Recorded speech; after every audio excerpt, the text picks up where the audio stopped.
Hello, everyone. Rob Guest from football.london here, and welcome to the latest episode of Gold and Guest Talk Tottenham, sponsored by NordVPN. Joining me as ever, it's Alistair Gold. Ali, how are you? Good, yeah. I was about to say kind of defrosted from a chilly night at Old Trafford, but actually it's now just cold everywhere. The rest of the country seems to have caught up. So, yeah, I'm still slightly trying to thaw out, but a positive Tottenham performance to talk about, and yeah, loads of circumstances around the club as well that we can have a little chat about today.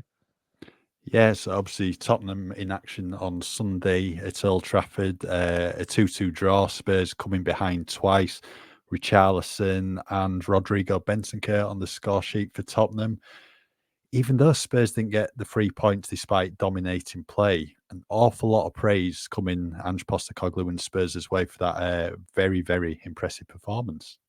Yeah, and he said afterwards he was just incredibly proud of the players. Because I think this was one of those games where it shows everything he and his coaches have put into the squad, and it was the biggest indicator yet for me.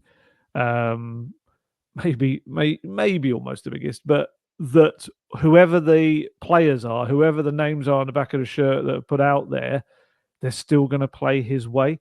Because I mean, we looked at that starting lineup, and with a midfield of Skip, Højbjerg, and Bentancur, it was like everyone's initial thoughts are, "Wow, like where's the creativity there?" That's a very kind of workmanlike midfield. Obviously, we know that they've all got the ability to play a decent pass, but they're not known for it. Well, maybe that's unfair on Bentancur, but yeah, it was like, where's the creativity going to come from? Where they're kind of going to hold on to the ball and really dominate. And they did that. They still did it. And it's just a massive pointer towards the ethos and the mentality that he's got into this team. And you could tell afterwards, he was delighted. It was a draw, but he was delighted with the result and the performance, because he went over to Spurs fans after the game. He was like pumping his fist up at them as well, as if he'd won. He wouldn't have it from anyone that they could have done better. He was just like, no, honestly. And it all because of this illness in the week that kind of swept through the squad. Dejan Kulusevski, they lost about not too long. Let's say not too long before they were kind of going to pick the team in the squad. Skip and Destiny Doggy had both had it in the week as well that had affected their training. He said there was another 2 or 3 players that had it, and I do wonder whether there's a couple of those first teamers who are struggling a little bit still with it. You could tell in certain moments. And yeah, they kind of, I mean, 11 unavailable players. It's just insane. It's like you hear these other clubs talking about the amount of players they're losing and stuff, and you look at Spurs, you think it's not only 11, but it's so many important key players that would transform the team in a completely different kind of way, different attributes if they were in there. You've lost your captain, your vice captain, and Son and Madison. Obviously, just people like Pat Matasar, Basuma, these are key midfielders that have been playing as well. And Lo Celso, who's like the backup almost, as it were, to Madison. Kulusevski, who was like the backup to the backup when it comes to the midfield. Obviously, we know he's one of the first choice kind of wingers, but yeah, it was just they just keep showing this kind of real courage and adversity to keep playing his way. And I think for me, this was the biggest showing yet that he's eradicated the fear in that squad. They just don't. They just don't care. They're not scared of any arena, any atmosphere, any team they're facing, or what is required of them. I mean, just a couple of days before, he'd said they were in the title race. Most Spurs teams, we know what would have happened. The moment after someone had said that, yeah, collapse. They didn't. They absolutely didn't. And especially conceding a goal within, what was it, 2 minutes and 32 seconds? Would they have collapsed? No, they didn't. Yeah, I thought there was so many positives. Yes, despite him not wanting to hear it, there was a little bit more that they could have done on the day. But when you take everything into account, it was a terrific, dominant performance at Old Trafford, which is not something Spurs do very much. No, because I mean, I think we've gone to Old Trafford in the past couple of years and thinking the Spurs are in a good position here. They could actually, go on and win, but obviously lost that Ronaldo hat-trick. I think it was March 2022, and then lost under Antonio Conte last season. But I thought that was a really, really good performance from Tottenham. Plenty of positives, like you say.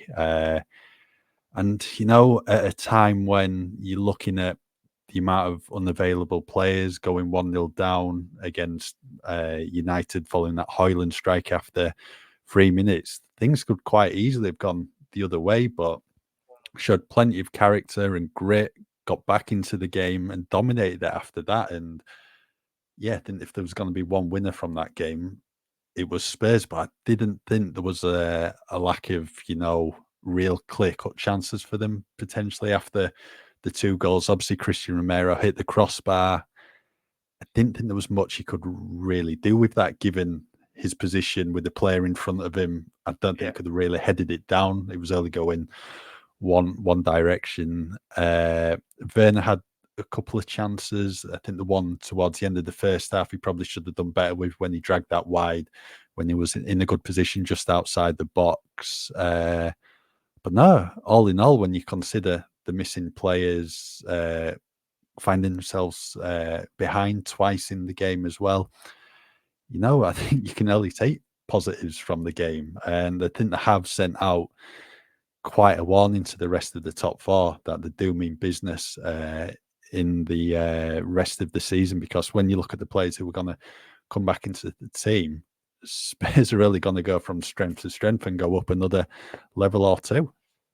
Yeah, and we haven't even taken into account yet the fact that, in Werner and Van der Ven, you've got 2 players that haven't even kind of played a match for a month. I'm trying to think. Werner's was November the 4th, I think it was, and Van der Ven November the 6th. I'm trying to remember what date the Chelsea game was now. Yeah, it was the 6th. Yeah, Romero has been out for 3 weeks, had a couple of training sessions and chucked straight back in there as well. And like I say, players playing with it, having been ill, like Skip and Udogie. And he didn't name the rest, but I do kind of have my suspicions about a couple of players that maybe had been feeling a bit rough in the week. But I agree with you. I don't think, you can claim that they absolutely peppered Onana's goal with shots. I mean, they did have in all 16 attempts at goal, but I'm trying to remember how many it was. It wasn't that many on. I've got it here somewhere. 6 on target. Werner, I think we're gonna put it down to rustiness for now. Was a bit wasteful with some of his efforts, especially that one from Skippy's lovely kind of cut across pass into his path. And he had a header that Johnson put across to him, which Johnny Evans kind of then flicked past the near post as well. And yes, he hit one very high and wide early on, which had a lot of I was surrounded by Man U reporters, and just the noise that they were all emitting was very much like Timo Werner's back in the Premier League. You could tell. But we'll talk about Timo Werner, and I think there was enough positives to show what he's going to be for Spurs and Postecoglou, bearing in mind how rusty he clearly was and how low his fitness levels were. But Vicario, other than obviously it sounds stupid to say, but other than the 2 goals, didn't have a single save to make. They were United's only 2 shots on target, whereas the stats show that Onana had to make 3 saves on the night. Spurs had 64% of the possession. To go to Old Trafford and do that, and with the kind of the lack of numbers they had, it's just incredible, really. I mean, just to put it into context, Spurs have only won 2 of their previous 11 games before that against Man U in the Premier League. It's 2. It's like that's how bad the record is. I know technically they still haven't won because they've drawn 2-2, and they've gone 1-0 down in 25 of their last 32 Premier League games at Old Trafford.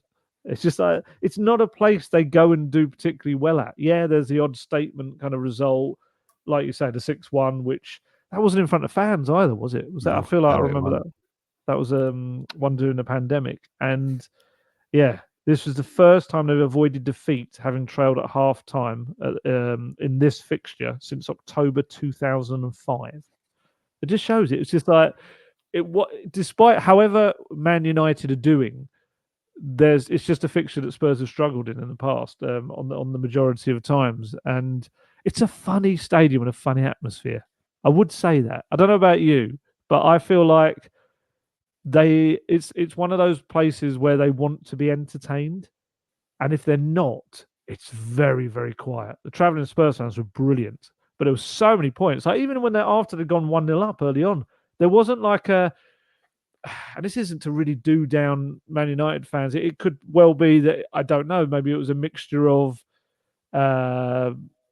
tourist fans. I don't know what the makeup is of a game like that at Old Trafford. But you would imagine after Spurs going 1-0 up at the Tottenham Hotspur Stadium, it would just be this crescendo of noise trying to push them on for another goal.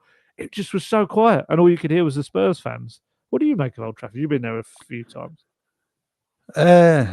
Yeah, probably similar to what you say. I know it's got its issues, that's well documented, but I still think it's a fantastic, stadium, and it's one probably you look forward to going to. It's just this grand arena. But yeah, I mean, is it one of these where the players should be doing enough on the pitch to get the fans up, or is it the other way? Should the fans be getting the players up?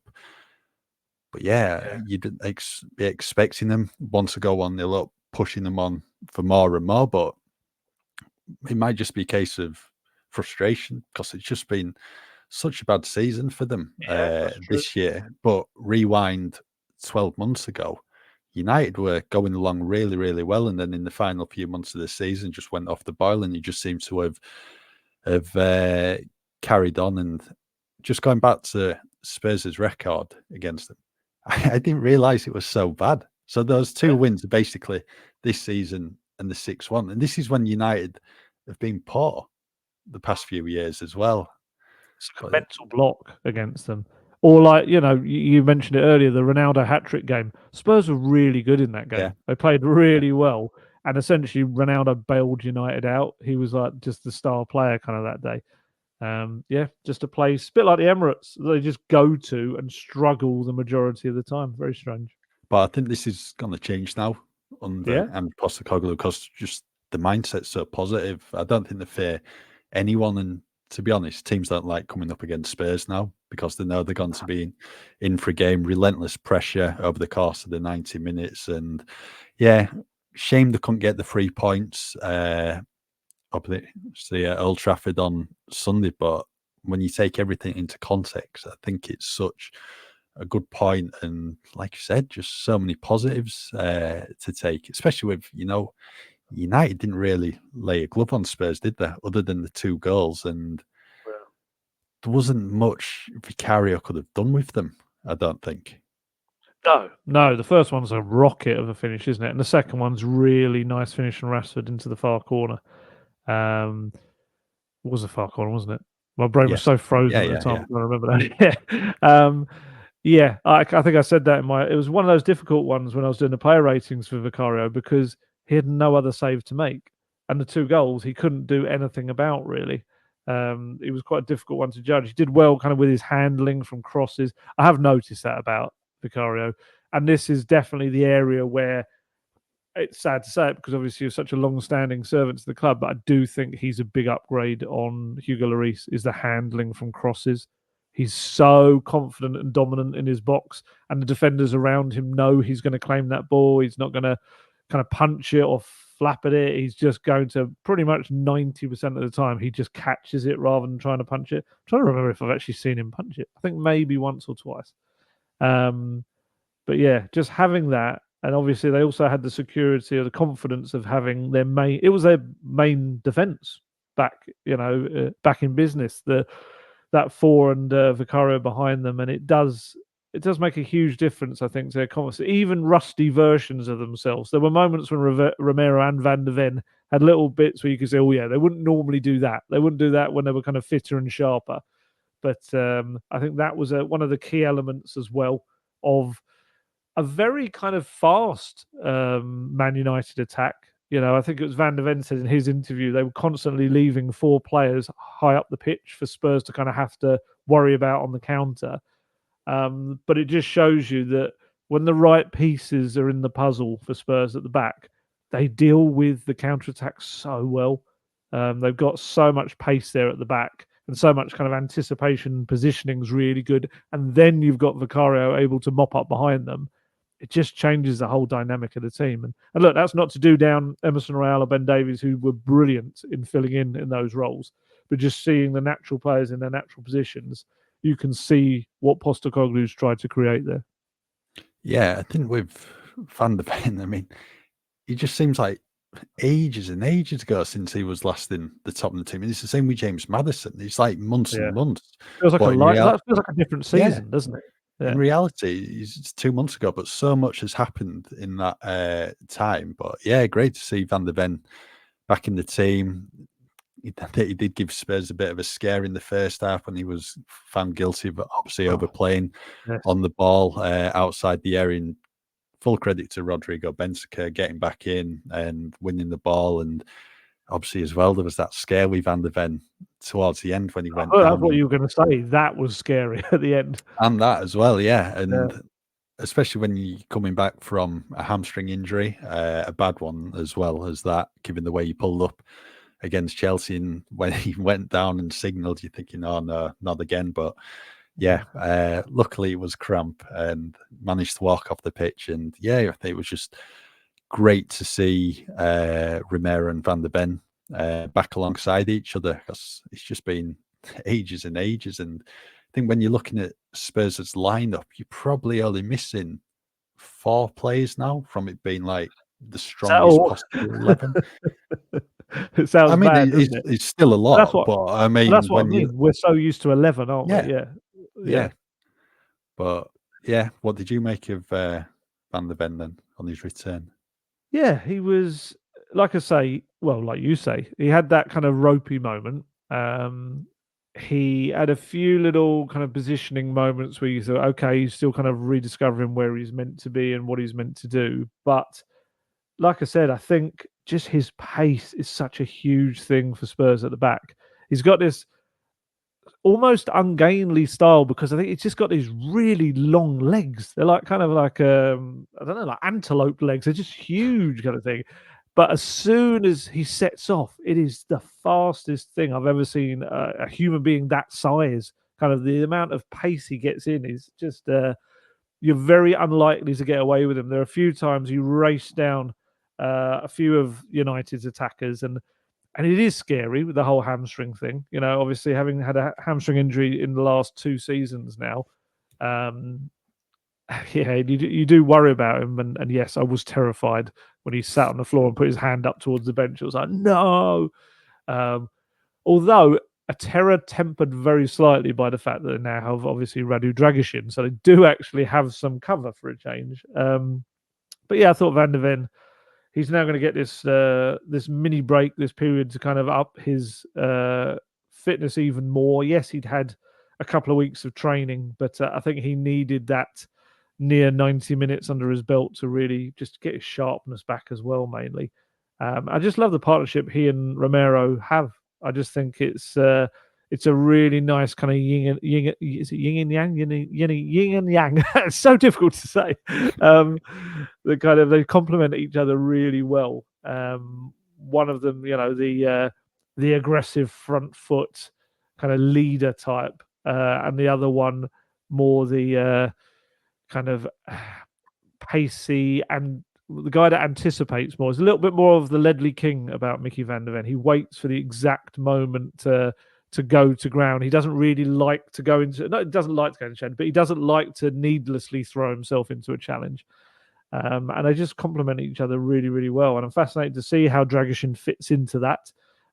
We kind of had a spell towards the end of the game where they seem to be playing with a back three, which is quite interesting. And whether that's something he does go for, not something he's really known for, Postecoglou, but to have that ability now to change mid-game, I think is going to be a big thing for him. Yeah, no, I thought Van der Ven was good. What did you think of Romero on his return?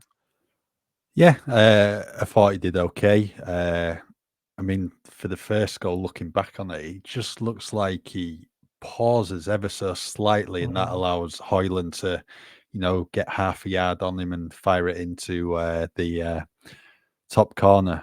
But I mean, other than that, no, I thought it was a really, really, good show. And you know what you're going to get from Romero, going to be aggressive at times, but he's such a good defender. And I think it's just, for Tottenham, such a positive to have him back, especially alongside Van der Ven now. But yeah, no, I thought it was a good showing from him.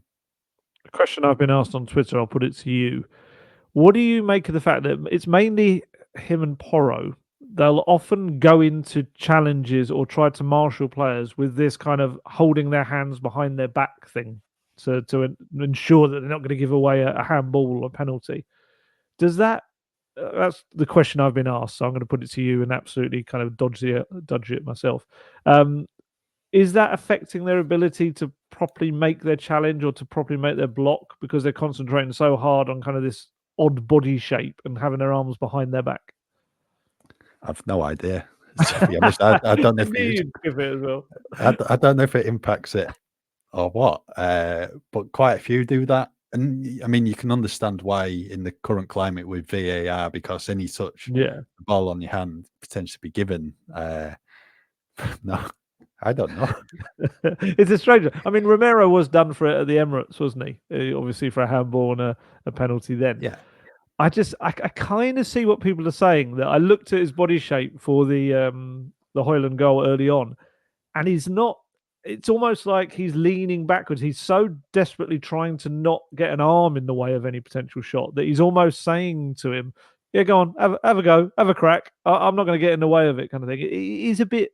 It's one of those where I'm sure if we asked Ange, he'd probably just absolutely shoot it down and go, "What are you talking about? It makes no difference whatsoever."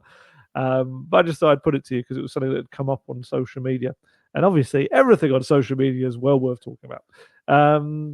Yeah, I thought Romero was rusty to begin with. I thought there was definitely that moment for the first goal where he was a little bit hesitant, and then the second goal, I actually felt he came across when he didn't really need to. He came right across to Porro, almost like not trusting that Porro could deal with it, and that actually left Hoyland behind him to play the 1-2 back to Rashford. And then Porro was a little bit unfortunate with the way he kind of almost stopped it but didn't, and Rashford got through. But then after that, Romero was excellent for me. There were a few one of those moments where he just put his foot in at the perfect time. And there was one that a few people noticed that he kind of went into a tackle where the studs were starting to show, and he actually at the last minute planted his foot suddenly down as if like, yeah, I better not do that again. Especially as there's competition now. He can't afford to get suspended again. Because he'll miss obviously a lot of games. But no, I thought he did well. And actually, I just remembered on Van de Ven, there was one moment where he was going absolutely mad at, I can't remember if it was Bentancur or another midfielder, someone who wasn't tracking back. And Bentancur kind of had to go to him and go, just calm down. It's okay, kind of thing, which is very unusual for Van de Ven. We don't really see him as the ranter type, but he was really having a go. It's just good to see the two of them back together on the pitch because they're a huge part of everything Spurs are trying to do. very much so. Also good to see Rodrigo Bentancur back on the pitch. Obviously made his comeback the final game of 2023 against Bournemouth. Obviously a tad rusty in those Bournemouth and Burnley games, but that's totally understandable given his injury situation over the course of 2023. But this performance against Manchester United on Sunday was by far his best performance in a Spurs shirt, I think, since he's made his return. Instrumental figure on the pitch, deservedly got a goal to his name, and what a finish as well. Linking up with Timo Werner, taking a touch to the side of Johnny Evans, and then just getting a bit of height on it, which I think probably Onana wasn't expecting. Yeah, I think you're probably in that position. You're probably thinking the play's going to shoot low, but no, bit of height, bit of power, and found the corner of the net. It's just some player, Rodrigo Bentancur, and Ange was waxing lyrical about him after the game. Was on about having returned from 2 injuries to deliver a performance like that. Shows his character and the fact that Bentancur's not even at the levels he wants to be yet in terms of his fitness, in terms of his performance. But when he gets there, he's going to be such a fantastic asset for Tottenham. And I think that just bodes incredibly well for Spurs in the final few months of the season, because as good as Bentancur was at Old Trafford, we probably haven't even seen the best of him yet. There's so much more still to come from him. And I think as good as he was under Conte at the club, I think Ange can extract even more out of him. Really do. Well, as Ange said after the game, he shouldn't even be playing right now. Bentancur. His initial kind of diagnosis for the date he was meant to return is next month. He absolutely should not be playing right now. And it was really nice. I'll read the quotes. He said he came to me a couple of weeks ago and said, "Look, I want to help. I need to play. I need to help these guys." He could see we were going through a rough time, and it's a testament to his character. He's an outstanding person. It's just mad how that's happened. He just obviously felt he'd healed enough, and presumably, the medical staff has said, yeah, he's not going to make it any worse now. He just might be a little bit, maybe he's in pain. I don't know, but he's at the stage where he can play as long as he's okay, and he is getting sharper and fitter with each game. You can see it. This was the best yet, I think, since he's returned. And did you feel like that goal? Did you feel it kind of took you back to the pre-cruciate ligament matches when he was absolutely popping up with these important moments? Very much so, because I mean, I think it was last season he got 6 goals to his name, big ones as well. The last minute winner against Bournemouth, against Sporting CP in the Champions League. I think he scored against Everton, did he, at home as well? He might have. I'm surprised you wouldn't remember that. That might have been Højbjerg. Yeah, I think I'm wrong there. I think it was Højbjerg. So many people have scored against Everton. It's difficult to remember. But no, he was popping up with, important goals, important assists as well. But yeah, he's some player. And like I said, there's just even more to come from him. What's great for Tottenham. Another question for you. Is he going to be Spurs number 6 or number 8?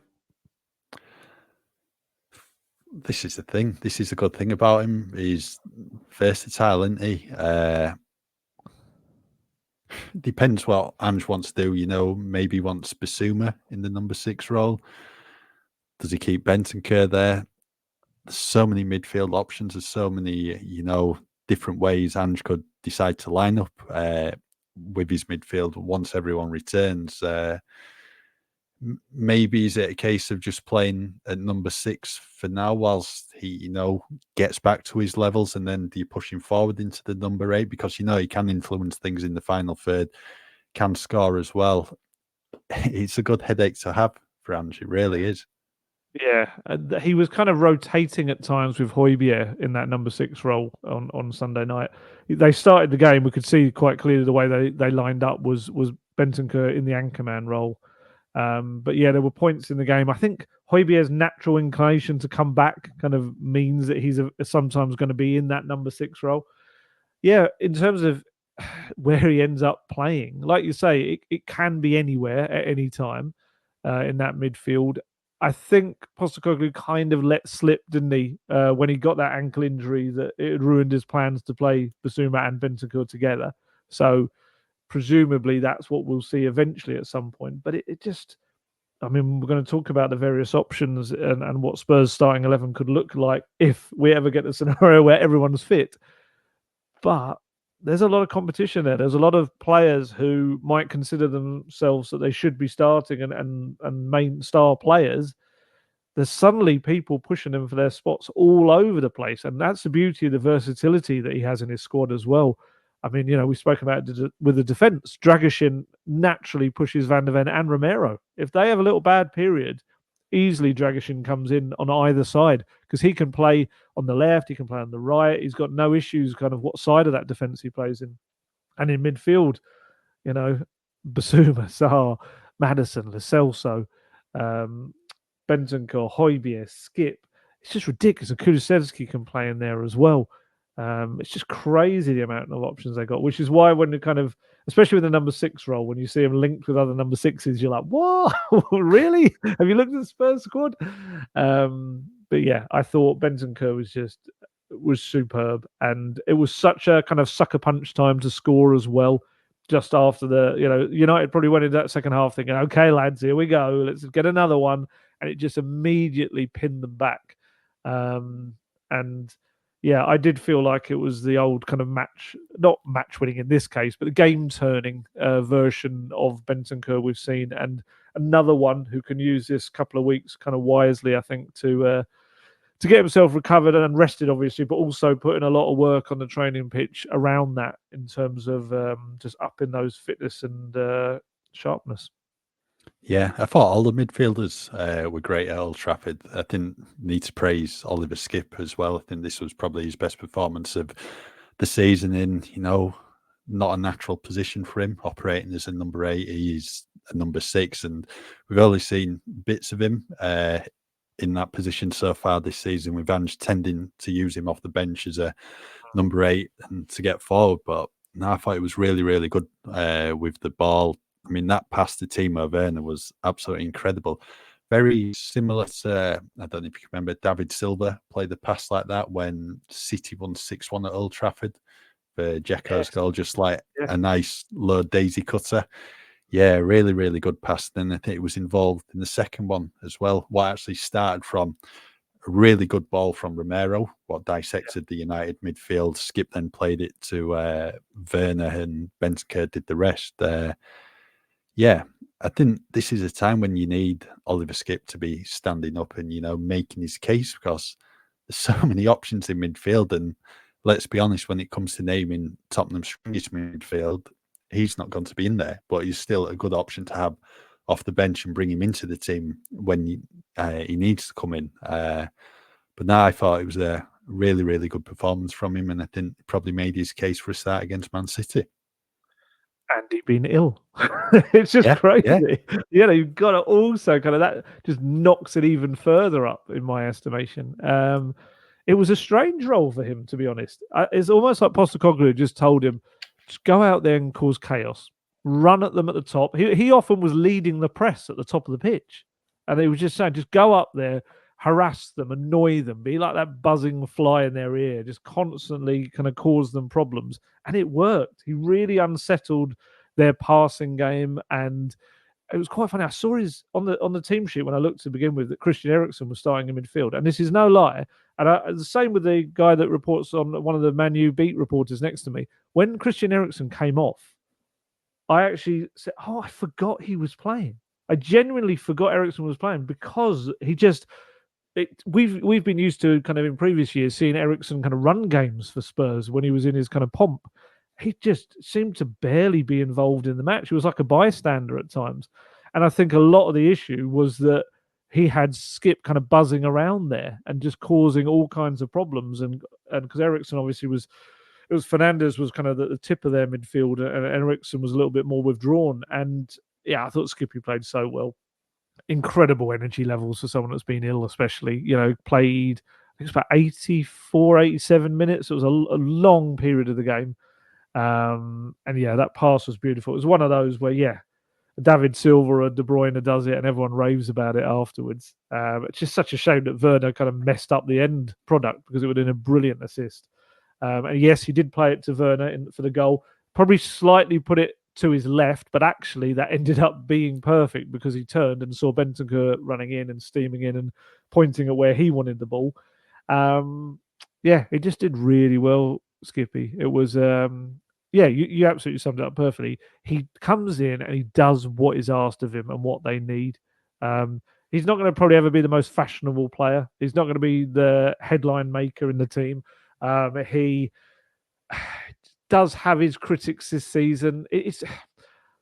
There's this kind of, I don't want to go into it too much because I kind of moaned previously about it, but for some reason, every season there's a couple of scapegoats and they're the ones that get it. And for this season, for some reason, it almost feels like they've picked a couple of really young players. It feels like it's mainly Skippy and Brennan Johnson are getting it at the moment.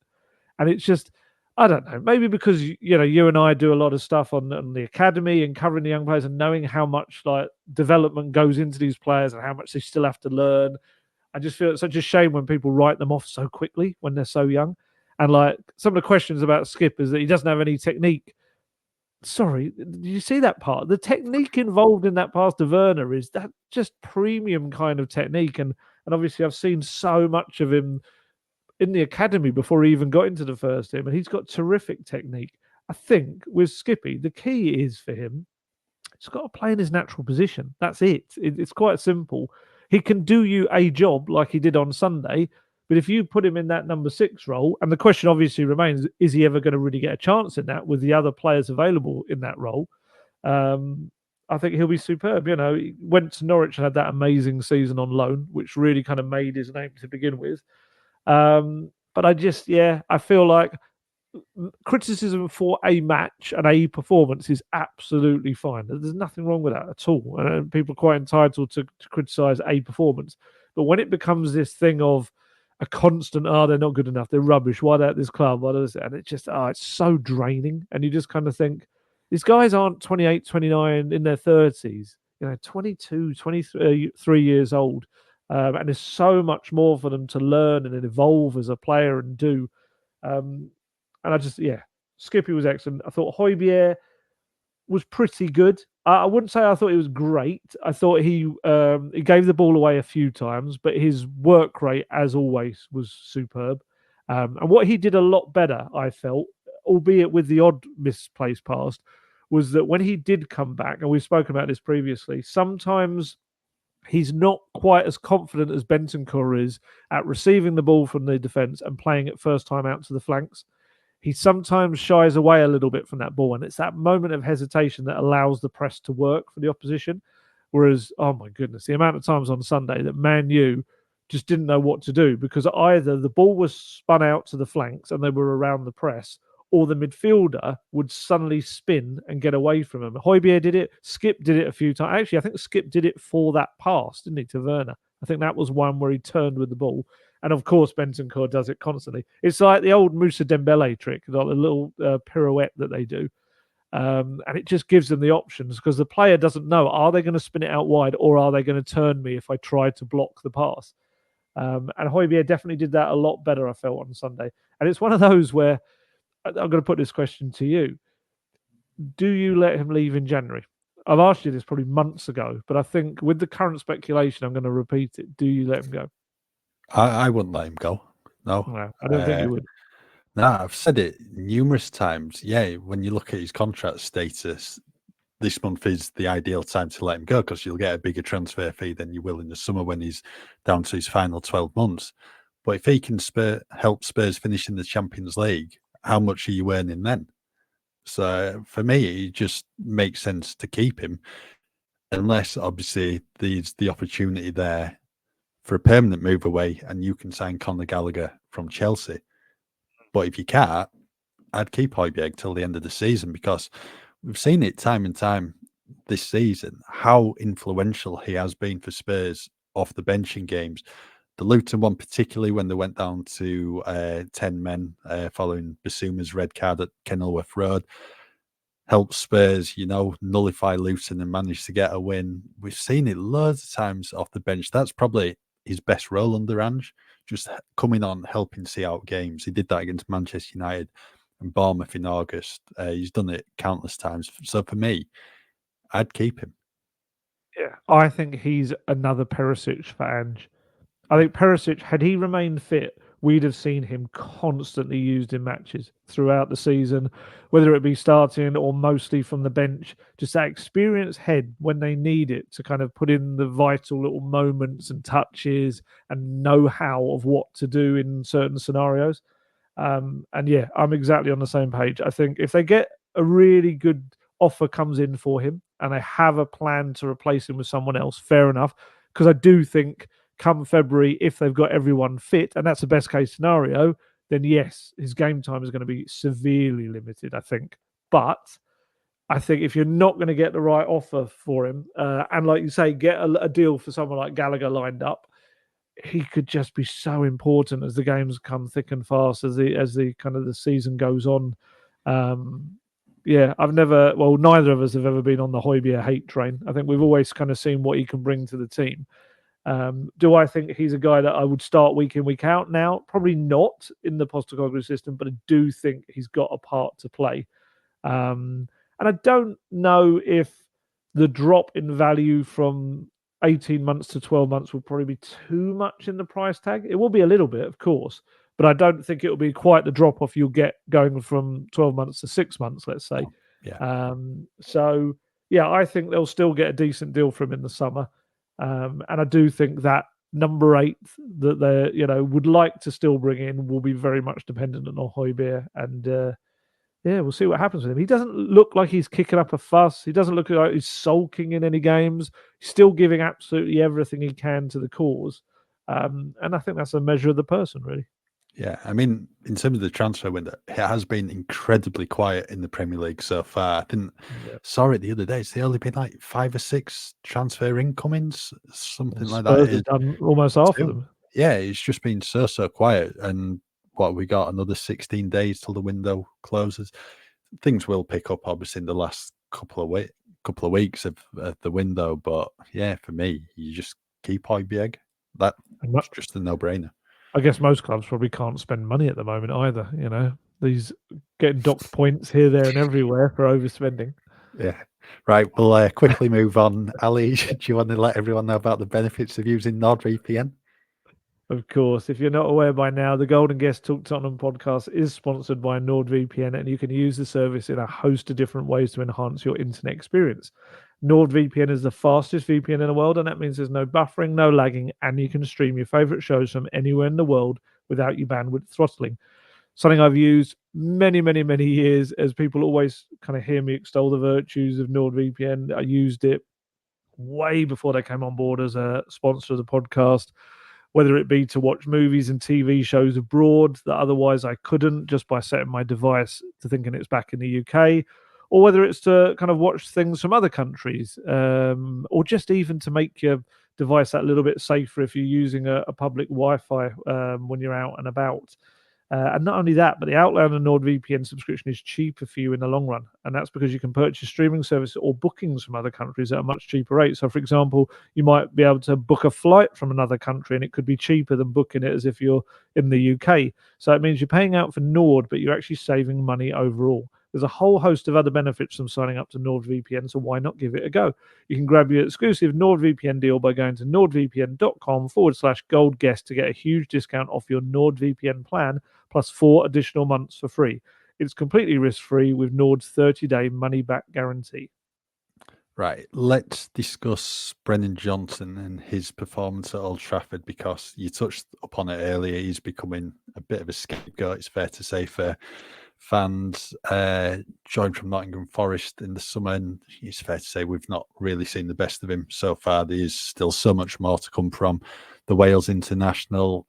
I was a bit disappointed with his performance at Old Trafford. I just think he can offer more. With Aaron Wan-Bissaka on his side, who's not a natural left back, I think there was an opportunity there to run at him. Although I think it must be said, in terms of Wan-Bissaka, he's excellent in terms of recovery tackles. He just seems to have these awfully long legs and, can win the ball back. But Johnson, even with his crossing, I was disappointed. He just didn't always seem to hit the target. There was one, especially in the first half, when Richarlison was in a good position, and it was very similar to like the goal against Everton and Bournemouth. All it needed was a low cross towards a near post, and there was probably a good chance Richarlison would have, been there to maybe convert it. But he just got the cross all wrong. There was height on it. It was nowhere near Richarlison, and he's just a bit disappointing for me from Johnson, because he's in a position now when you get all these midfielders back, and Dane Kulusevski returns to fitness. It's a good chance he's probably not going to be in the team now, with Werner on the left, Sonny as well. There's a lot of options there, and I just think he needs to be doing a bit more for himself at the moment. Yeah, I think that was one of his weaker performances, definitely. He still works hard. You can see his fitness means that he's getting in a lot more defending and tracking back, and getting tackles and interceptions. He kind of got a few of those on the day. But my issue with him at the moment is he looks like he's scared of really flying at defenders, and that's the thing that I would. I'm not too worried about the rest of his game. I think he's got the technique to be absolutely fine. We've seen it. I mean, he's got 4 assists so far on a goal in about 14 appearances, which for your first kind of season at a bigger level, playing in these big games for Spurs, I've got no real issues with that. My issue more is the confidence and maybe fear about his hamstring that he might have. There was times on Sunday when like you say, Wan-Bissaka out of position, playing on an unnatural kind of role for him, where he could have flown at him. He could have really. He's got the pace. I mean, when people say like, "Oh, he's not good enough," I make you look at Carl Walker. When he absolutely roasted Carl Walker, put in a cross into the middle for Kulusevski to score at the Etihad. Or those moments when he's set up Richarlison, getting there and hitting those superb first-time balls. And even on Sunday, hit a lovely cross to Werner at the back post that Werner headed and was then knocked wide by Johnny Evans. But yeah, it's that physical side for me. I want to see him really fly at the defender, really kind of get his legs moving, and whether there is still that little bit of fear because of that injury that was it about a month it took him out after he just joined, not too long after. There could be that. We know hamstrings and Postecoglou do kind of go together a little bit in those early 6 to 9 months of his times at clubs as everyone adapts. But yeah, you're spot on. I hope that the competition will drive him. He's going to have to be better than that. It will. Werner and Kulusevski are, two huge kind of rivals for both sides of the pitch. I prefer him normally on the right, I think, personally, Brennan Johnson. So, yeah, it'll be Kulusevski maybe more so he's got to compete against. But then you've got Sonny as well. It's like, you can't even forget that the world-class player, probably the best player on the pitch, Sonny, has still got to come back as well. And that's the great thing. They're all going to have to fight for their spots. But yeah, with Johnson, I do think it's a confidence thing. I don't buy into this strange narrative that's already turned up after 14 games or whatever it is that he's not good enough and it was a waste of money. I mean, that's a scary indictment, I think, of some elements of football fandom now. It's like you write off a 22-year-old after 14 matches. God, can you imagine if they did that with Gareth Bale when he went through that run where he didn't win a game with Spurs, or if they did it with so many other young players? Sonny as well. He didn't have the best of starts, did he? To his Sonny's a great shout. He wanted to leave after that first season. Pochettino had to convince him otherwise.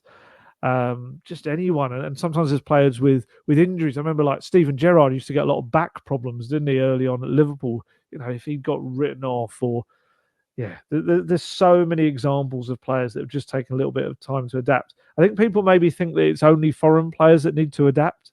It doesn't work like that. Every manager will tell you that the step up is a thing. It's not just it's the Premier League. He's gone from Forest where there's different expectations, a completely different system, and he's coming into a team where every single thing he's doing is being scrutinised, and it just takes a bit of time to adapt. But for me, the biggest indicator is Ange Postecoglou is incredibly excited about what Brennan Johnson can be in his team. And that for me is your main indicator, because so far, let's be honest, he hasn't got one wrong at all in his transfer, kind of who he's wanted and what players he's brought in. Postecoglou, he's been he's been spot on pretty much. So even Ashley Phillips, Ashley Phillips was the one you could say, well, we don't really know. But then, he's gone out to Plymouth Argyle, an absolutely incredible debut. He's like man of the match, been superb. So, yeah, if you're going to trust Postecoglou, and there's this funny kind of paradox, isn't there? As people say, back the manager, spend the money. So Spurs back the manager, spend almost 50 million on Brennan Johnson, and it's like, no, not on him. It's like, no, it doesn't work like that. The manager is desperate to get in a player and wants the club to spend big money, and they do that for him. And he was genuinely, I remember, because I asked the question in the first press conference. I can't remember what the game would have been now after the transfer window. Was it Burnley after the win? Yeah. So I asked him, you must be, you're delighted to get your man. And he spoke so excitedly. For Postecoglou to actually get that much emotion out of him was incredible. And I think if you either back the manager, has to be yourselves as well. The fans have to also back his judgment on a player. And of course, you can criticise certain performances. Why not? And especially as he wasn't that good. But to kind of write him off already after just a few months at the club it's just so premature. It's incredible. Yeah, he's tailor-made for Ange's system. It's just getting the best out of him, and Ange will eventually. Just hopefully it's sooner rather than later. On the opposite side, I thought Timo Werner's debut was positive, certainly. Obviously, getting an assist to his name for Rodrigo Bentancur's strike just after half time. But the thing is with Werner, the problem is given his struggles at Chelsea and his failure, to be on the score sheet on a regular basis, any missed opportunities, they're just going to be, at the forefront of people's thinking. That's what people will mention. Amplified, and there were a couple of, not very good shots, especially that first one where he cut inside on the right. I think he had Bentancur to his right. He maybe could have passed it to, but he went for goal, and that was just like so high and wide. It wasn't a good attempt, but the one after when Skippy played him through, and I think it was Dallo, he was running that. He maybe could have gone into the area a bit more given his pace. But I mean, that wasn't the best of attempts. That was dragged wide. But I think you've just got to realise he's barely played over the past couple of months. So he's certainly going to be rusty. It's the same with Bentancur coming back from obviously those injuries. He's not going to be match fit. He's not going to be at his true match sharpness. It's a case of just giving him the minutes. But I think from what I saw, the movement, the link-up play, the assist as well, positives more than outweighed any negatives from Werner at Old Trafford. Yeah, I think very similar to Johnson in that you can see how both of them fit in the system, how they will flourish in it. But for both of them, I think it's a case of learning to make the right decisions within that setup and that system. And I think that is the good thing about the Postecoglou system, is that once you've got it into your brain and ingrained exactly what he wants, it will just become instinct. They'll know that they've either got to get to that byline or to the kind of halfway in the penalty area down the sides and cut it across low, or they cut inside themselves and get into the box. And for the other, when the other, there are, what do you call it, a counterpart on the other side is doing similar. So yeah, I thought it was overall positive. Absolutely, the shooting was a bit wild. I think it was 5 shots all off target. He did have that header that I couldn't tell whether it was going just wide and Johnny Evans helped it on its way wide or whether it was on target. We had a very iffy monitor in front of us for replays where the wire kept falling out the back. This is another area of Old Trafford that maybe needs a little bit of a redevelop. He complains about his free press seat in the media, which sounds ridiculous. Yeah, I thought a bit like Johnson, I would have liked to have seen him kind of really open up his legs and run at people that little bit more, knowing the pace that he's got. I think that will come with the fitness. He didn't help out Udogie as much as he would when he's fitter, Werner. That's definitely going to come as well. Udogie had a lot of work to do behind him, which is why we probably saw a little bit less of Udogie as an attacking presence because he had to deal with that. But obviously he got that assist, which is a very well-weighted ball. It was perfect. Bentancur was telling him exactly what to do. He was pointing furiously at the right and like, now, and it was perfect. But that gives him something tangible. It kind of, any confidence issues he might have had after the game would have pretty much been erased because he came away on his debut with an assist and a good one at that. He's quite a funny character. Watching the interviews with him, he's got this kind of funny way of speaking, quite a little bit of a dry humor. Seems to like comes. Obviously, I'm judging. I haven't interviewed him yet, so I'm judging this on behind the scenes videos and things like that. But just even little things like watching him go into Dragusin while he's having his medical and having a little chat with him, and just comes across as a good guy. And I think it's that kind of character that Postecoglou looks for, and the fact that Postecoglou said afterwards he made himself very much available for the game. It was like, yeah, you've only had like a couple of training sessions, but he was like, no. If you want me out there, I'll do a job for you. And he lasted about 74 minutes, 79 minutes, something like that. It was in the 70s. He played a fair old whack of the game. The only thing I would say, I did feel a little sorry for a certain Spaniard in Postecoglou's little bit in the press conference. He said, I had no option but to start him. You can just kind of imagine Brian Hill in the background going, hello. I exist, senor. Yeah, I did feel a little bit sorry for him, but he actually was quite bright when he came on. Used the ball really well. But with Werner, yeah, he's going to be another very exciting kind of product, I think, of the Postecoglou system. We know what he's done before. We know it didn't go ideally at Chelsea, of course not. But yeah, still had a reasonable goals and assist record and helped them win the Champions League. I think experience-wise, he's going to bring that to Spurs. 27 years old. He's not one of the younger players. He's a guy that's going to come in as a winner. And I felt his quotes after the game as well. He very much seemed like he was looking long term. It didn't sound like a man who's just hoping to get his loan done and maybe go back to Leipzig. He kept talking about, I'm hoping to do this many, many, many more games for Spurs. He kept using that expression.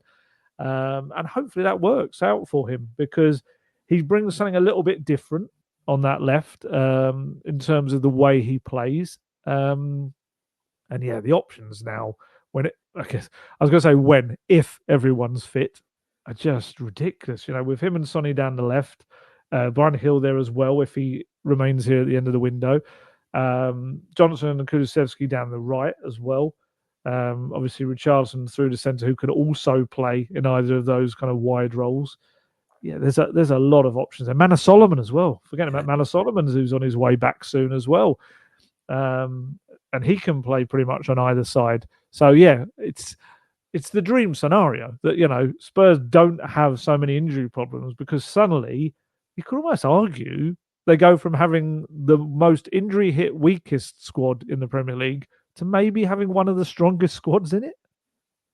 Yeah, very much so. I think Werner, for me, I think it's a good signing, but Ange can make him into a very good signing for Spurs. And I just think when you're looking at these injured players who are out at the moment, those on international commitments as well, when you get all these back, the new signings bed in, things look really rosy for Spurs in the final few months of the season. But it's just one of these where, fingers crossed, everyone will be fit and available at the same time. But given how this season panned out at the moment, that might not be the case. Then someone else we need to obviously give a bit of praise to is Richarlison. I can see you laughing. He was excellent. He was so good.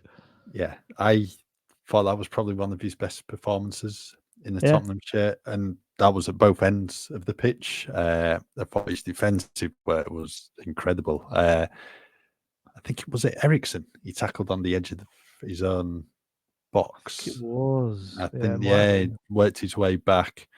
I thought his hold-up play were really, really good. Just his ability to win the free kicks as well, and the header, really good header. Such a crowded little area in the box. There was about 6 or 8 bodies maybe there, and rows high to knock it in at the far post. That's 6 goals, 6 games at the moment, and at a time when Spurs' main man is away at the Asian Cup, you need your players to stand up and be counted, and I think he's done that again. You just want this purple patch to carry on for him. Yeah, that was what Sonny asked, didn't he, of Richarlison? He said, like, when I'm going away, you've got to score the goals. And other than Burnley in the FA Cup, which I did feel was one of his kind of worst games of the season, this, like you say, was one of his best. He just was always there as the focal point. He held the ball up well most of the time. As you say, defensively, 2 tackles, 1 clearance, did his work at the other end of the pitch. And his link-up play was just superb. And the header, it was reminded me of the kind of headers that Alderweireld and Dyer would score from corners. That beautiful kind of glancing flick into the far corner. Another Porro assist. That's crazy. I think he's got 7 assists, Porro, now, which is only he and Trippier, I think, have got the most across all of Europe's top 5 leagues, I think, for... I presume it was for a right back. I've probably got the stats somewhere among my notes, but for any defender, joint most of any defender across the top 5 European leagues. But Richarlison, 6 goals in 6 Premier League games, which I think is. I've got another stat for him as well here, which is I feel like that was as many as he got in his previous 47 matches. I think, it was. He got as many as he scored in his previous 47 combined appearances before that, and he's got 6 and 6. It's brilliant. That's what you want. He needs to become a more prolific player if he's going to play through the middle, and that looks like he's starting to understand the system and what's required of him. and where to be anticipation-wise as a striker. Yeah, honestly, I don't think anyone could have been happier with him, any happier with him than they were on Sunday. He did everything asked of him, and yeah, that spot in the centre is his to hold on to for the rest of the season. Really, with Sonny kind of excelling on the left, there's no need to put him back into the centre if Richarlison's doing everything that he is. Obviously, yeah, you're going to need to rotate him at times, and hopefully no more injury issues for him.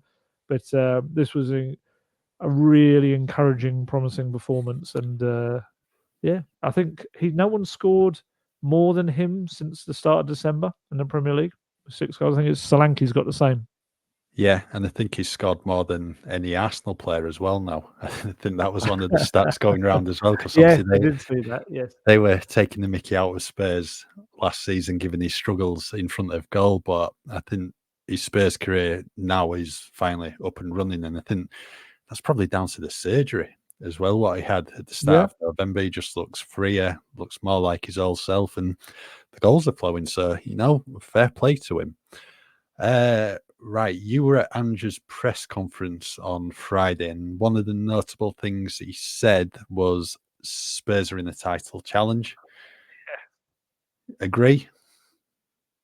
Well, yes, to a degree, they're in the race. I mean, Liverpool didn't play, so are they 5 points off the top now? 5 off the top, Yeah. having played one game more. Yeah, so 5 points off the top. You're only one behind Arsenal, who are considered title challengers. Of course, they've got same points now, aren't they? Same points, but behind on goal difference. Obviously, they've got a game in hand. Yeah, I agree with what he said. I think if you're that close, then by the definition of it, you're in there. Why not? And until or if you drop out of that, then yeah, you are in the title race. Do I think Spurs are going to win the Premier League this season? Maybe not. I think I've got this feeling. I think Man City are going to start putting a run together now. They've got De Bruyne back and Haaland on his way back as well. Yeah, I still think they're going to just maybe be too strong. But what I do think Spurs will profit from is these teams that have European football as the kind of the latter stages arrives. Obviously, Spurs have got a real kind of flood of games, including it, isn't it? A week from hell, I think they've got at one point as well. With I'm trying to remember who was in it. Is it Newcastle, Arsenal, and someone else? Liverpool, City. maybe. Could be City. Could be. It could be. I think Liverpool's at the start of May. Right. But it's very similar to last season when there was that week where it was Newcastle, Manchester United, was it? And Liverpool. Yeah. Pretty much exactly the same week. Yeah, and I think a lot will depend on the options available now. If they can get the squad fit, and rotation is so key to Postecoglou's removing the injuries and the hamstrings. It's so important to be able to rotate for games. And that was another thing, actually, about the United performance that kind of we've always had this thing over the years of when you make a fair few changes or are forced into changes, the level at Spurs has always dropped massively. Whether it's not always the quality or the talent, it's more the mentality is slightly different. They don't really understand how to play alongside each other. It was always really kind of clunky and didn't work. And we even saw it early on against Fulham in the Carabao Cup, I thought, at points. But because Postecoglou's system is so clear and it's so ingrained, whoever comes into that team is going to play the way he wants them to play. And I think that as the season goes on and he has to rotate will make a huge difference, because you shouldn't see such a drop-off. They can go to Old Trafford with that kind of what would be seen as a pedestrian midfield and still dominate. I think they can just do that against anybody. So yeah, in terms of the title race, I personally think they'll get top 3. I think that's would be brilliant as well for a first season. And who knows what happens in the FA Cup. There's a rather big game to get through first. If they can get through that, I think why not? Get a trophy as well. But yeah, my main fear was when he said that was like, oh no, they're going to Old Trafford. What a kind of thing to put over their heads. But actually, the way they dealt with it, like I say, he's just he's extracted the fear from this football club right now. And who knows? Hey, if he says it, I'm going to believe him. Why not? Yeah, I mean, I've thought it for a few weeks that they can contest for the title, but you just don't want to say it really. But no, I mean, if you're that close already to top spot, why on earth would you even discount yourselves from it? And I mean, if they're considering Arsenal to be in the title race, then Spurs have to be as well, because ahead of the Manchester United game, they're only 1 point behind. So the good thing for Spurs is there's no European football on the agenda for them in what remains of the season. The others are going to have packed schedules, depending how far they go. Spurs are getting the likes of Son, Sarr, Maddison, Bissouma, Kulusevski, Lo Celso back at some point soon. So that's only going to boost them. And look how Ange has them playing football already. They're just going to go from one level to another between now and May. So why aren't they in the title race? Of course they are. Whether they can win it, I don't know, but I think they can certainly contest for it. I mean, as you pointed out, that bit of a nightmare week in April. Yeah, but the other teams don't want to face Spurs as well. And obviously, the Arsenal game will be at home, won't it? City will be at home. Newcastle away. Yeah. I think they're banging the mix. I really, really do. And, even if they don't win it and they finish in the top 3, what an incredible season that'd be, considering what happened last year. But also then, that's some springboard for Spurs to go on next season, strengthen even more in the summer, and maybe go on another step or two. Yeah, I think it's just worked wonders so far in such a short space of time. And I think the future does look extremely bright for the club at the moment. Yeah, no, it's all going well. He is. I think maybe I've been surprised at how quickly he's managed to imprint this philosophy across everything, and how much the club have bought into it. That was obviously going to be the crucial thing. How much they committed to this guy who, let's be honest, as he said himself, he's kind of coming from a background that some have questioned um, the status, I guess, of some of his achievements, which obviously is just kind of part of the football snobbery, I guess, that's out there. But they've bought in kind of wholeheartedly to it, and everything from what's happening behind the scenes, the way the recruitment teams come in and supported him, the way they've brought in early January transfers. Summer transfers were pretty early as well, with a lot of those that they got done. And just a complete change in mood and direction at the club. Everyone wants to be a part of it. That's why we're seeing all of these players coming back so quickly from injury. They don't want to miss out. They want to be part of a team that is, even the training sessions, they're fun. They're relentless. They're made to kind of really replicate matches in length and the ferocity of them. But they're fun. They're enjoyable. As I think it was Dejan Kulusevski said the best.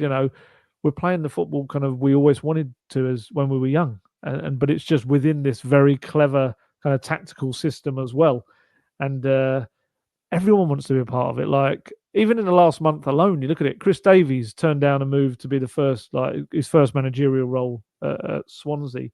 Timo Werner, you probably wouldn't have thought he'd want to come back to the Premier League, but here he is, kind of back in it because he wants to be part of what Spurs are doing. Radu Dragusin turned down Bayern Munich, the Champions League, the riches on offer there that he would have got more wages, far more wages, but he turned it down. I was just reading the quotes that have gone out today from him, and he was just saying it's such an exciting kind of place to be, and he can feel it in the environment. And it's let's be honest, it's fully deserved for all the Spurs fans who have had to put up with the utter rubbish of the last kind of the previous 6 months to 9 months before that, and obviously some issues in the previous years as well. To actually be enjoying being a Tottenham Hotspur fan again, that's a big thing.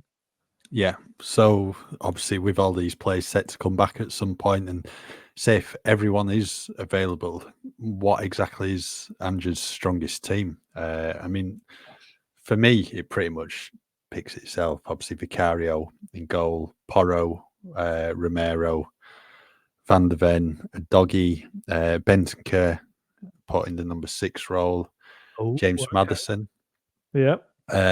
I would go Pat Matasar over Yeah. Bissouma, and then Kulusevski, Son, with Richarlison through the middle. Okay. You see, it was quite interesting when you said it picks itself. That was the thing I was immediately like, oh, does it? Because I think that was really interesting. It's very difficult this as well because everything's coloured by current form. It's coloured by, I guess, views on players and how they've done this season. So, for example, had we been having this discussion, 3 months ago or so, Yeah. Basuma's not coming out that midfield in a million years. You know, he is absolutely the linchpin of that midfield. But yeah, Pat Matasar has been brilliant. Oh, do you know what? I preferred the question about Romero with his arms behind his back to this one. This is such a nightmare one. Oh, crikey. I think a lot of it does pick itself, to be honest.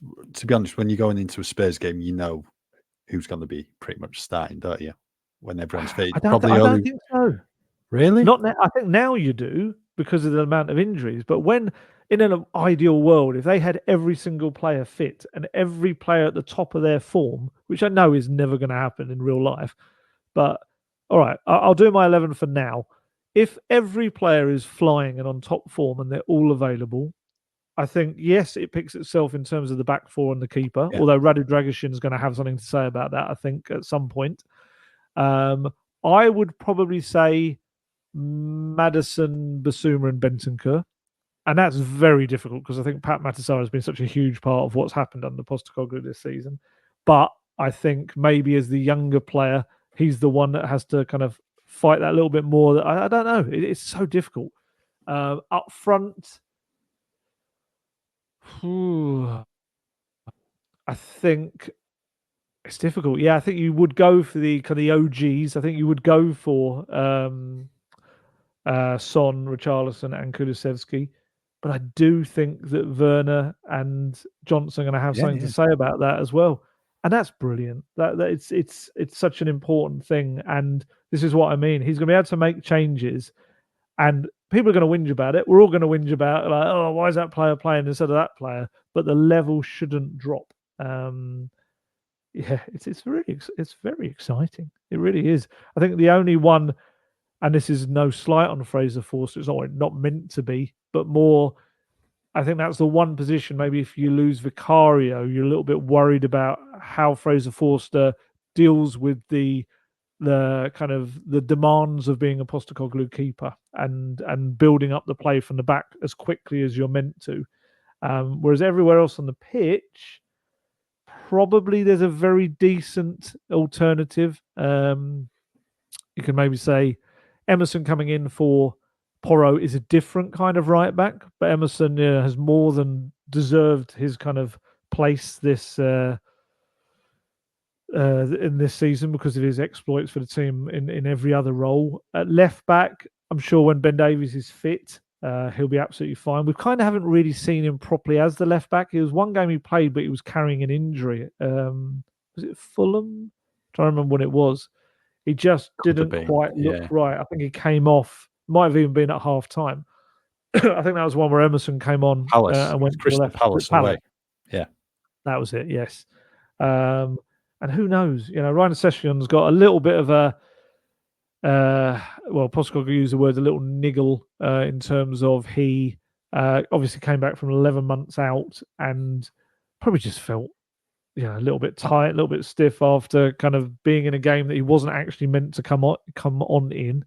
But if he can get fit and flying, who knows whether that's another left back option or whether he goes out on loan. There's suddenly people for every position, and Postecoglou is going to have a task in his hands. I think picking 11 players each week if he's got everyone to pick from. I mean, as strong as that 11 is, the bench is going to be incredibly strong as well, because in the past few weeks, like Old Trafford, there weren't many options on there. I mean, they had 8 subs, 2 of those were keepers, 3 of them young lads. But I just think it bodes well for Spurs going forward once everyone is back and is available. So no, doesn't bode well for the young players, I'd say. That's the only thing I would say is that the academy players are going to probably have to all go out on loan. Yeah, but in terms of Tottenham as a club, as a whole, of course. very much so.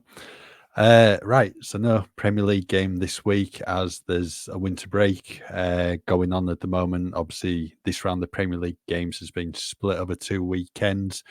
So what exactly are Spurs doing then, Ali, over the next few days?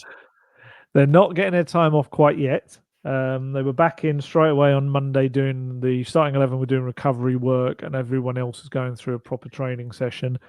And then they're going to training today and tomorrow, and then they get Thursday, Friday, Saturday, Sunday off because some teams, some clubs have decided to go on warm weather training camps. I remember Spurs doing that once. Was it Pochettino went to Barcelona briefly? I feel like I remember. Training at the Olympic Stadium, I think they were. Yeah, Montjuic. yeah, Yeah. that rings a bell. But it hasn't really been something that's been done much at Spurs, and Postecoglou's decided against it. I mean, I can also understand the idea of staying at home because you go out and train in somewhere very hot and you come back and playing in these kind of temperatures right now. That's got to be jarring on your body. I can't imagine that is the best preparation in the world. But yeah, he's going to stick around here, so they'll get those 4 days off. The players, no doubt, will be kind of resting up, taking any respite they can from the schedule and the training sessions, and then back in on Monday to prepare for the Friday night game against City, which obviously is quite a considerable one. And hopefully, the way Postecoglou was speaking on Friday ahead of the game, maybe you get James Maddison and Manor Solomon potentially involved for some, if not all, of those games. There's like a little 3 in a week, isn't there, as soon as they come back? So they kind of got to enjoy this little bit of rest they get. Yeah, it's an interesting week. It kind of almost feels like a bit of an international break in terms of it's not quite a full. I think Spurs getting a Friday night has slightly ruined the point. Not ruined the point, but has lessened the impact ever so slightly. Because otherwise he would have been able to give them those 4 days, and they had like a full week to work. But as it is, they've kind of got 4 days of training ahead of that game. And obviously, some of the teams with cup replays, they're like playing like tonight and tomorrow night, aren't they? They've absolutely had it ruined. But hey, take what you can get. And I do think it's come at a good time for Spurs. I think the new players, Dragic and Werner can really work in these training sessions to understand the system even more. The likes of Bentancur and Romero, Van der Ven, who've just come back, have got time to kind of give their bodies a little bit of a rest after the shock of suddenly coming back and start building them up with the training sessions as well. Kulusevski can get not ill. He can recover fully. Hopefully, if anyone else does pick up what went through the squad, that should be gone by the time the City game comes. I do think it's come at quite a good time for Spurs. Yep, a couple of bits as well on the transfer front, as I'm sure all Tottenham fans will be hoping for more additions between now and 11 p.m. on February the 1st. A couple of names linked. Kalvin Phillips, that's, as you reported yesterday, Spurs, it's not one they're looking at, is it, right now? But it's another number 6. It's Yeah. like, it's one area they don't need someone. And the suggestions seem to be like a loan deal for people. I saw some people suggesting a £6 million loan deal, and it's just like, from what I understand, he's not a player Spurs are looking to make a move for at the moment. And if I'm Kalvin Phillips, I don't want to go to a club where there's a question mark over whether I play. Go to a club where you're going to play week in, week out to make sure you're in that Euro squad, at the England team. So, yeah, it didn't really make sense to me even before I started digging around to see if there was something to it. Strange one that. Another name, obviously Spurs have a bit of interest in.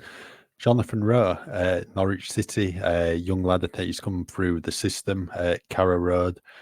I think Norwich's final Premier League season a couple of years ago, made about 12 appearances. Didn't really feature much last year in the Championship, but this has really been a bit of a breakout season for him in East Anglia, making a big name for himself under David Wagner, scoring some good goals as well, including one on Friday night away at Hull when they won 2-1. I think he's someone a lot of Premier League clubs are going to be looking at in the near future. It's a brilliant goal against Hull. Yeah. It was so good. yeah, very talented 20-year-old. Like you say, kind of had a little bit of a break into the Premier League a couple of years ago with, I think it was, 13 in all, I think it was from the bench. And then, last season kind of seemed to drop back to youth football, didn't play too much. I don't know whether there was an injury there as well.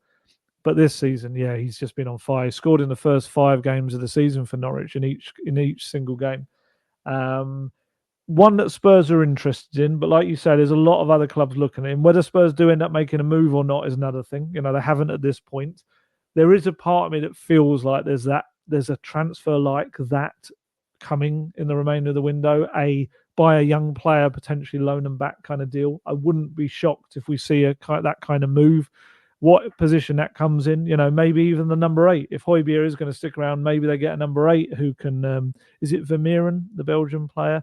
I think so. Who, there's been some talk about him. Maybe he's that kind of player. You just these players like Udogie and Sarr that you sign up for the future and let them develop a little bit more at their clubs if you don't need them right now. I wouldn't be shocked if there's one of those kind of deals happens before, like you say, February the 1st comes to an end. Yeah. Right. I think that's about it for today's podcast. There's plenty to speak about after all those positives at Old Trafford. And I think possibly we might be back later in the week for another episode. Yeah. Yeah, hopefully not quite as busy as last week's was when we had to do a second pod. Yeah. Right, so as ever, thank you for tuning in and just keep with us at football.london for all your latest Tottenham news. To grab our huge discount off your NordVPN plan, go to nordvpn.com/goldguest. You can receive an extra 4 months for free and there's no risk with Nord's 30-day money-back guarantee. The link is in the episode description box.